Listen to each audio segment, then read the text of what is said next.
Keep coming back to this same question, Brock, because I think it leads into everything else the Seahawks will have to decide this year, and it starts with Geno Smith. We've asked how close they are. We've asked how they close the gap best with the Niners and the Eagles and the other best teams in their conference. But at the core of all of that, you've got to decide what to do with Geno. And in order to figure out what you want to pay him, you got to answer the question that I asked Tim Hasselbeck yesterday, which is, can you win the Super Bowl? Can the Seahawks win the Super Bowl if they pay Geno Smith $30 million plus? Can those two things happen at the same time? And again, I just want to reiterate, the question is not, can a team win the Super Bowl? It's, can this team, can the Seahawks, as currently constructed and needing to go, get better elsewhere on their roster, is there enough there with your young talent and your 10 draft picks coming in this year's draft and whatever money you would have left in, free agency salary cap wise after signing Geno to a big deal?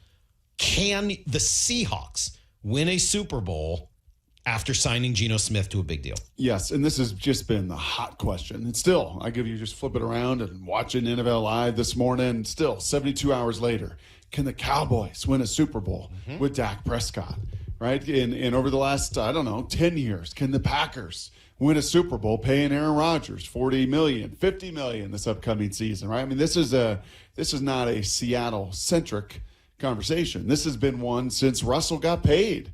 Remember all those years, Salky, that people would call and tell us and tweet us and, oh, you're not going to win a Super Bowl.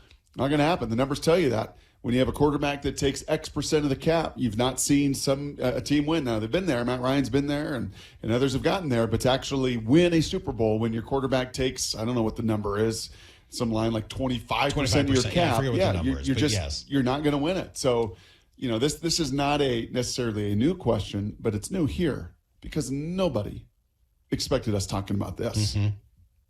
Nobody thought you'd be talking about Geno Smith, and you're telling me Geno's got a market? You're telling me Geno's going to be a highly paid, going to be able to command 30+ million? Yeah, kind of telling you that the numbers don't lie.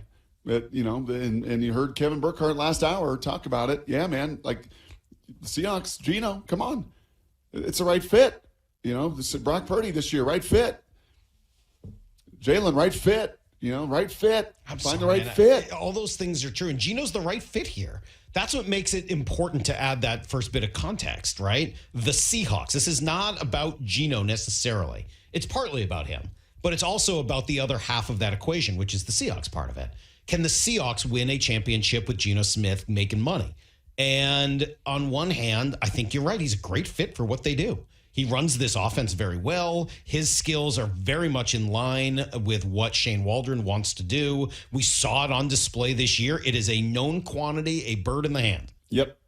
The problem is the flip side of that is the rest of their roster was not close to winning a Super Bowl this year, and that was before you paid Geno Smith. Now, some of your rookies are going to get better. There'll be natural maturation there. You're going to have another rookie class with, you've got tons of resources available to you in the draft to try to get better. You're going to have some of Russell's cap money coming off the books. But a lot of that is going to be handed right back to Geno Smith. If in this scenario, you're giving that right back to him. So I don't know how much I can sit here and bank on that. I'm not telling you that it's impossible. I think there's probably a way you can structure things, and you got to be right on so many things. And guys, you have to have essentially at least as good a draft class as you just had, which was a twice in a generation class. I mean, there's a lot that would need to work out just absolutely perfectly in order to make it happen. And maybe those things do go down. But I got to tell you, man, it just, you said it before, gut feeling.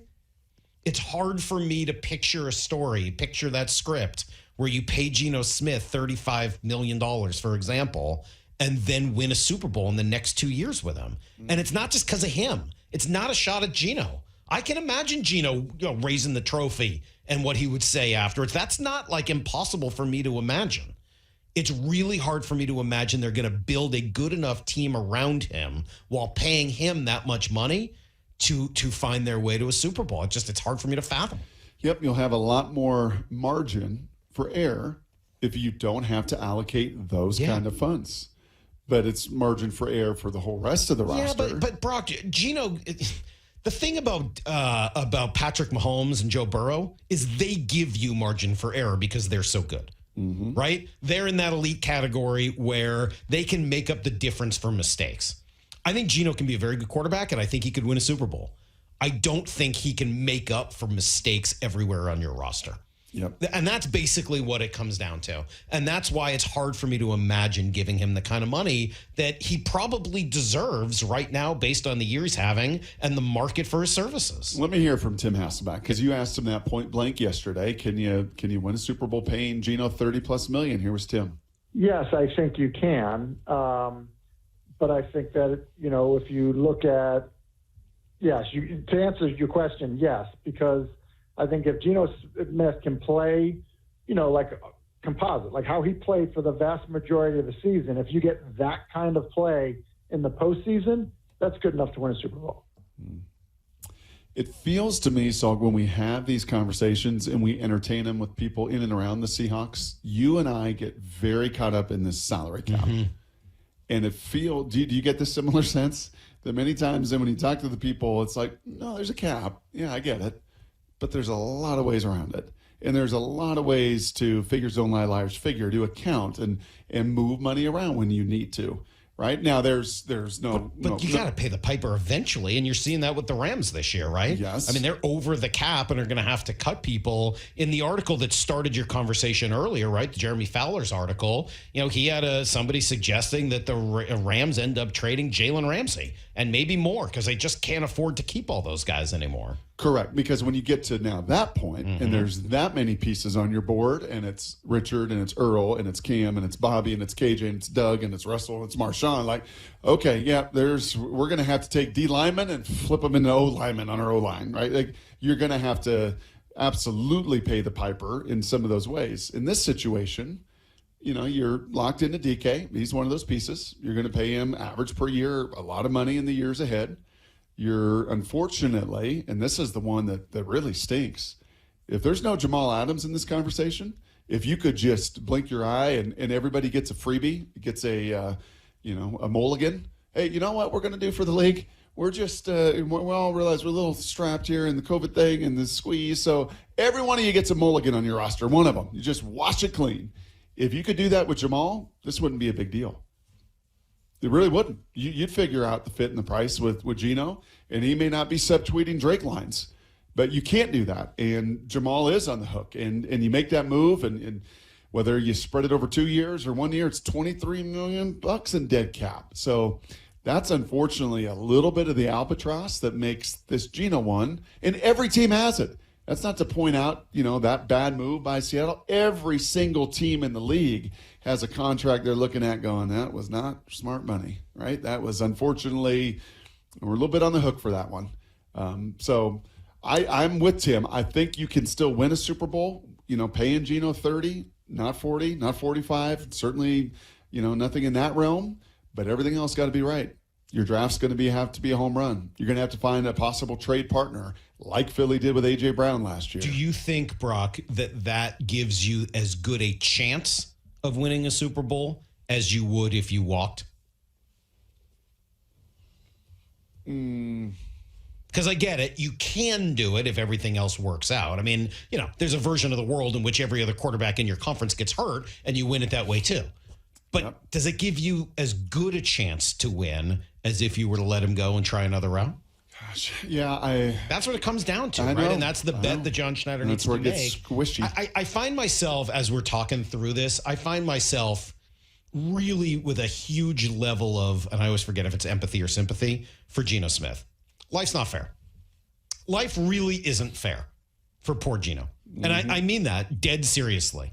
That guy just came off an unbelievable season and should have every expectation of getting paid for it.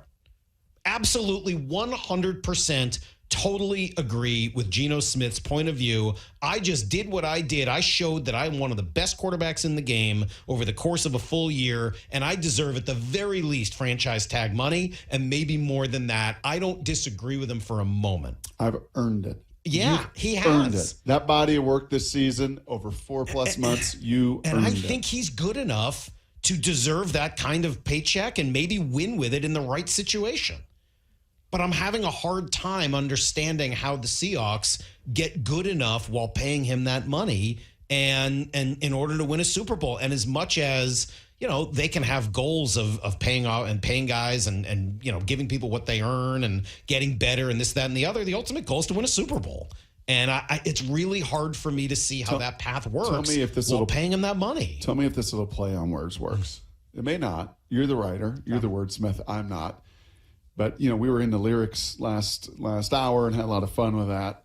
And you know what? Individually, the individual earns it.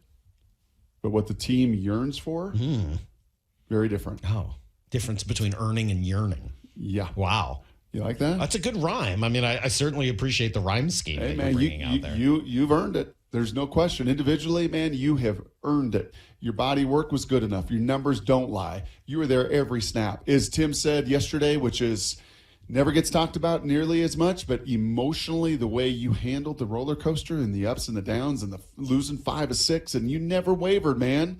You were a thumb guy the whole time. You never pointed a finger. You were remarkable in that way, and not a lot of guys are. And look at the league and look in your own division with Kyler down there in Arizona and the immaturity that he has shown. So, yes, you have earned it. But what we yearn for here, is to put a whole team together. Mm-hmm.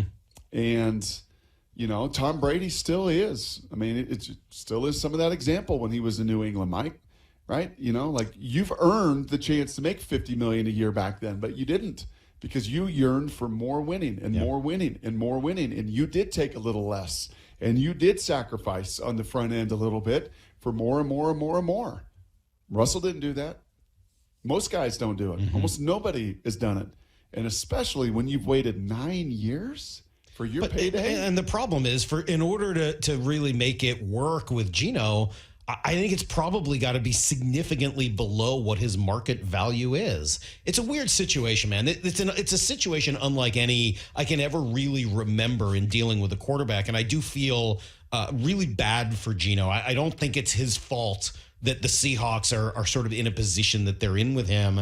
But he's such a unique case in that he's come to light at such a late stage in his career that now he wants to get paid. He's not on a rookie deal where you're like, okay, now you got your guy. And for the next 2-3 years, we're going to play with him making small money and we can see what we want to pay him down the road. He's not in that situation. He needs to get paid right now today. Yep. I just don't see how the roster is good enough around him to warrant paying that much money for a quarterback unless and have some other way of seeing how the roster gets to Super Bowl quality around him. The only thing I would say or unless he was Patrick Mahomes. If you do feel bad and you do have that empathy or sympathy or whatever it is, and I do confuse those as well. The only thing I would say, it's sympathy. Yeah, the only thing I would say is, some of the silver lining in this is thank God they traded Russell Wilson and got the 5th pick and a first rounder this year. 100%. Right? And that first round left tackle last year. And yeah, can you imagine going through this and doing all of this and not having, that draft capital and not having, some of that salary cap space with him coming off the books?